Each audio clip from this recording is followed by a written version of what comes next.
V ಸೋಮಣ್ಣವರು ದಕ್ಷಿಣ ಕರ್ನಾಟಕದಲ್ಲಿ ಆಗಲಿ ಕಳೆದ 5 ವರ್ಷದ ಉಪಚುನಾವಣೆಗಳಲ್ಲಿ ಆಗಲಿ ಭಾಳ ಪ್ರಾಮಾಣಿಕವಾಗಿ ಪಕ್ಷವನ್ನು ಗೆಲ್ಲಿಸಲಿಕ್ಕೆ ಅವ್ರು ಎಲ್ಲೆಲ್ಲಿ ಬೈ ಎಲೆಕ್ಷನ್ ಹೋಗ್ಯಾರ ಎಲ್ಲ ಗೆದ್ಕೊಂಡು ತಂದಾರೆ. ನಂಬರ್ 1 ಅವ್ರು ಸೀನಿಯರ್ ಅದಾರ ಭಾಳ. ಇನ್ನೊಂದು ಅವ್ರನ್ನ 2 ಕಡೆ ನಿಲ್ಲ ಪಾರ್ಟಿ ಆದೇಶ ಮಾಡಿದ್ರೆ 2 ಕಡೆ ನಿಂತರು, 2 ಕಡೆ ಸೋಲಿಸಿದ್ರು.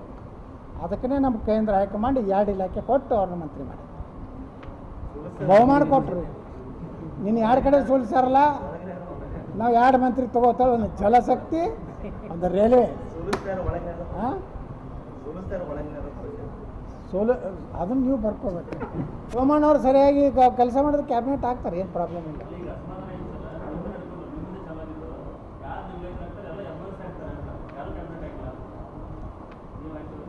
ಅದು ಸತ್ಯ ಐತಿ, ಅದನ್ನು ನಾವು ಒಪ್ಕೋತೀವಿ, ಸತ್ಯ ಐತಿ. ಭಾಳ ಸೀನಿಯರ್ ಮಂದಿ MP ಗಳಿಗೂ ಏನೋ ಕೊಡಬೇಕಾಗಿತ್ತು ನಮ್ಮ ರಾಜ್ಯದಾಗೂ.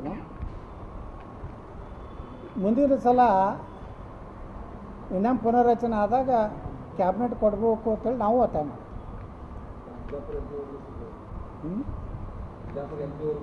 ಕೊಡಬೇಕಾಗಿತ್ತು.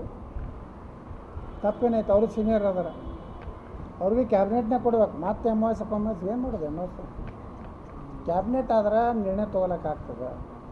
ಒಂದು ಏನಾರೇ ನೇರವಾಗಿ ಒಂದು ಯಾವುದಾರು ಯೋಜನೆ ಜಾರಿ ಮಾಡ್ಲಿಕ್ಕಾಗ್ತದೆ. MOS ಇದ್ರೆ ಕ್ಯಾಬಿನೆಟ್ ಮಂತ್ರಿ ಚಲೋ ಇದ್ರೆ ಚಲೋ. ನಾ ಇದ್ದಾಗ ರೈಲ್ವೆ ಮಂತ್ರಿ ಇದ್ದಾಗ ದಕ್ಷಿಣ ಭಾರತದ ನನಗೆ ಕೊಟ್ಟಿದ್ರು, ನನಗೆ ಹೆಂಗೆ ಬೇಕು ಹಂಗೆ ಹೊಡೆದು ಮಾಡ್ಕೊಂಡೆ ಕೆಲಸ.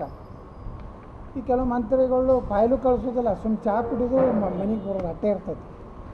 ಕ್ಯಾಬಿನೆಟ್ ಆದರೆ ಕೆಲಸ ಮಾಡ್ಲಿಕ್ಕೆ ಅನುಕೂಲ ಇರ್ತದೆ.